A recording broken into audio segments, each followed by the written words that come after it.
සාමාන්‍ය පෙළ විභාගයට සූදානම් වෙලා ජයග්‍රහණයක් ලබා ගත්තේ කියන ප්‍රශ්නේ තමයි අපි අහන්නේ. මම මගේ වැඩ කටයුතු කරනකොට හැමතිස්සෙම මට සැලැස්මක් තිබ්බා. මම කරන්නේ මොකද්ද කියලා. මම කරන පොඩි දෙයක් වුණත් බොහොම සැලසුම් සහගතව හරියට පිළිවෙලකට කළා. දවසක් පටන් ගද්දි මම හිතුවා අද දවස ඇතුළත මම මෙන්න මේ වැඩ ටික ඉවර කරනවායි කියලා. ඉතින් හවස් වෙනකොට ඒ වැඩ ටික ඉවර කරනකොට මට ලොකු සතුටක් දැනුණා.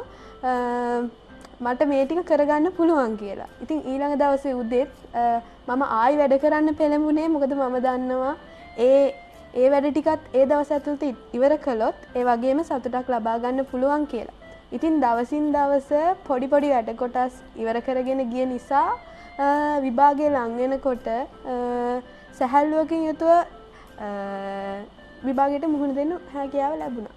සවිති කිව්ව කතාව මම හිතන්නේ අත්දැකීම මම දන්නවා ඒ ඇත්ත කියලා. මොකද ගොඩක් වෙලාවට අපි මේ වගේ කතා අහලා තියෙනවා. හැබැයි මේ දැන් සවිති කියපු දේ ඒ කියන්නේ තෘප්තිමත් බව හොයාගෙන ඒ කියන්නේ අපි පොඩි දෙයක් කරත් ඊළඟ පාඩම බලන්න ඒ කලින් කරපු පාඩමෙන් ලැබුණු සතුට උදව් වෙනවා අනිවාර්යයෙන්.